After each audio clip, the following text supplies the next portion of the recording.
All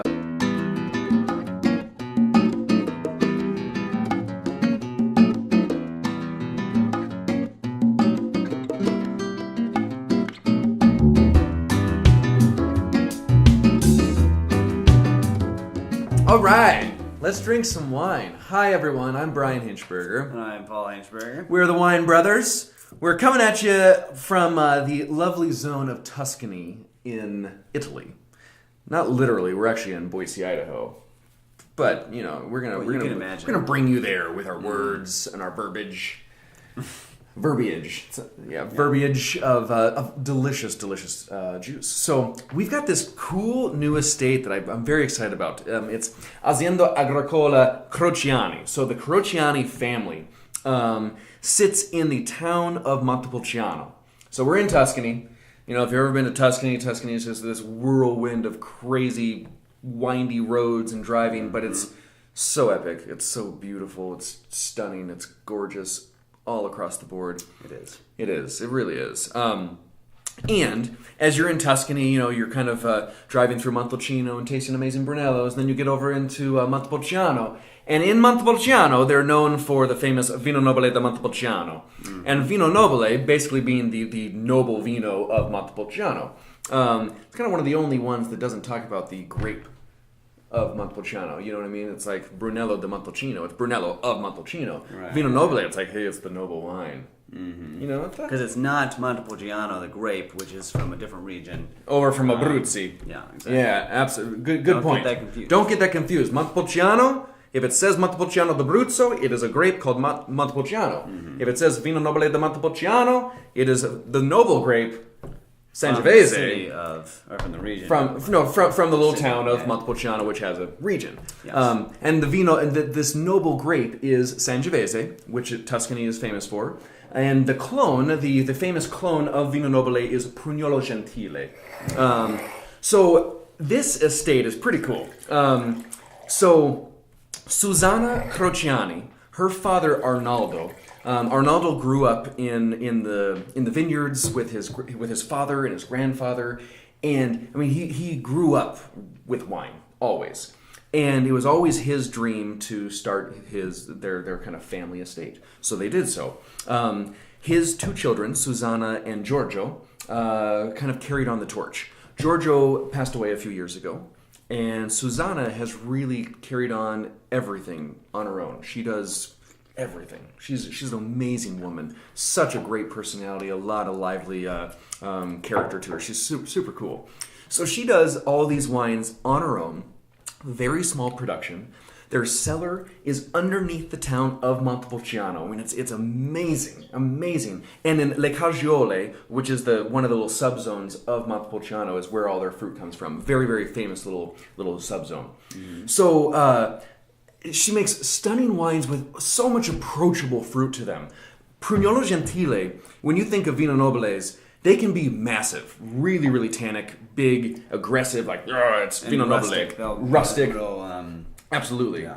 And I like her style because they're not. I mean, they're not rustic, and this is very classic, but they're really approachable. Yeah. Really, really nice fruit. So lots of fruit. So we're starting on the Rosso di Montepulciano, which means it's not the Vino Nobile, it's kind of the little brother to it. The aging is a little bit less. This actually spends 8 months in giant Slavonic oak barrels, very, very neutral oak barrels. And the fruit on this is 75% of the Prugnolo Gentile, 15% of Caniolo Nero, and then 10% of Mamolo, which is kind of this cool, Caniolo Nero adds this dark, great color, some nice body, and the Mamolo adds a lot, really floral, violet tone, really juicy, fresh fruit, which I think kind of show through all of her wines. Yeah. Talk to me, I've been blabbing.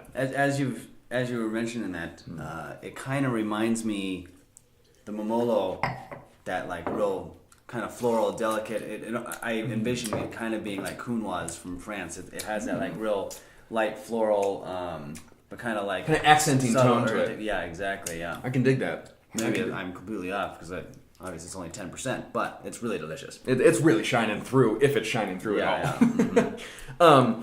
So and what's neat, this little estate, she farms everything with nothing artificial, no herbicides, no pesticides, very very hands off. In the winery, her sulfur additions are very very minimal. I think her final parts per million is 28, always less than 28. Super low sulfur contents. It's a very clean, expressive fruit. So kind of a fun little Rosso di Montepulciano. Very different, but I like it a lot.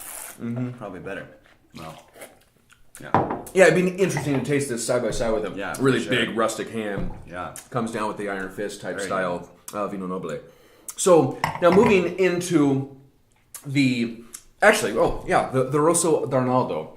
So Arnaldo is Susanna's father, who has passed away, and this is kind of in homage to him. This is kind of the tribute because he was very well respected. Let me just grab that little drip. Very, very well respected in the community for making some really stunning Vino Nobile. So this you could argue is actually the old school style of doing Vino Nobile. I was going to say it's definitely more rustic than the rest of it. Yeah, and I mean this is like tons of different grapes. So we're talking this is 60% of the Prugnolo Gentile, 15% of both Caniolo Nero and Mamolo, and then 5% of both Colorino and this Pucincolo, which is this. It's the same as Grechetto throughout Italy. So it's a white varietal. So this actually has white grapes in it as well. Your pronunciation was exquisite. I'm trying here. So really old school style Vino Nobile. But what Susanna's decided to do is call this a Rosso d'Arnaldo, more in homage to him. It's demarcated IGT, so it's not the DOCG zone. But it really has a pretty cool character. So Paul, what are you getting here? Well, it definitely has that like real fruity character to it still, but it's more brambly. It's more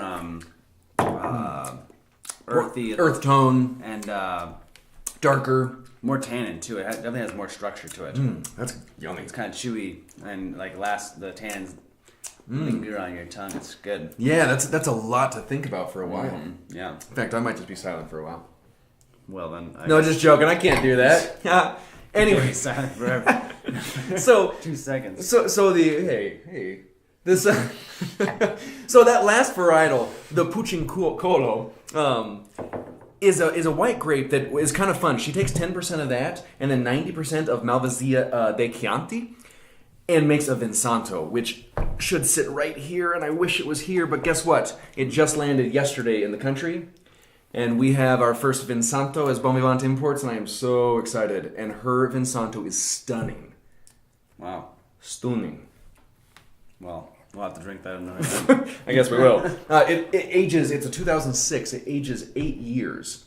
Wow. In these small little barrels called Caratelli, I believe. And super cool, underneath the town of Montepulciano. Classic stuff. Wow. So let's move on to the Vino Nobile da Montepulciano. This, now, like the Rosso di Montepulciano, is the same grape breakdown. And actually the Reserva as well. You're talking 75% of that Prugnolo Gentile clone of Sangiovese, 15% of the Caniolo Nero, and 10% of that Mamolo. Aging-wise, this now spends 24 months in used barrique, so French oak. Forgot to mention, the Rosso d'Arnaldo is a year in oak, but it's 6 months in that giant Slavonic oak cask, and then 6 months in the in barrique as well, but the neutral aged. So we're not getting a bunch of oak from any of these wines, really.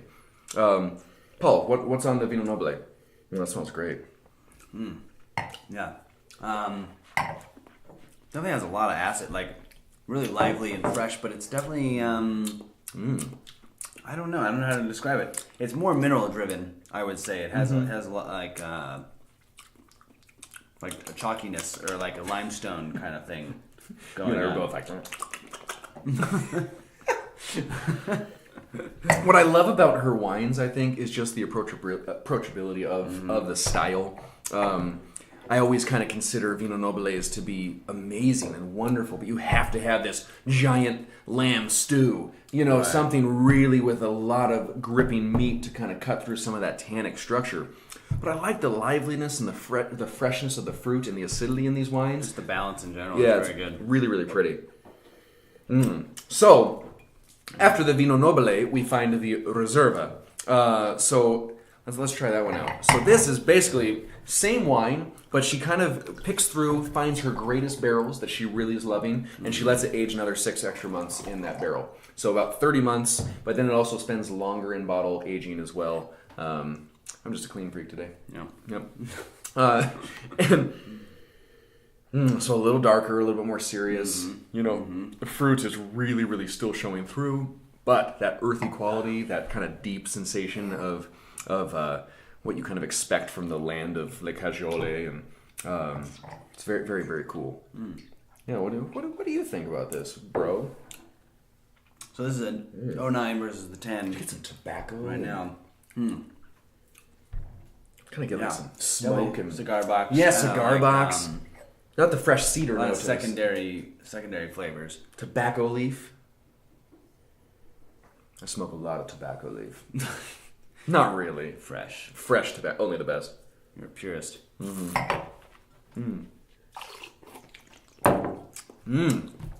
Palate's so lively though.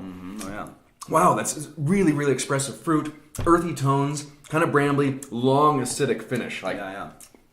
I almost drooled while I was talking actually because I was like, I gotta catch it. You know, it's just like it's pouring from my mouth, but really cool tannins too. Yeah. Lovely. So after this, we would definitely move on to the Vinsanto, this beautiful Tuscan dessert wine. But maybe next time, I suppose. So for now, this is Crociani, made by Susanna Crociani. I mean, she does everything by herself. I'm just blown away by the quality that she delivers, and she just really, really does an amazing job. Kills it. In the tiny little village of Montepulciano in Tuscany, gorgeous, gorgeous Sangiovese, Prugnolo Gentile. Yeah, I hope you enjoy Vino Nobile as much as I do, because I think it's such a cool version of Sangio. Anyways, delish. Thanks for joining, and we'll chat with you next time. Ciao. Ciao, ciao.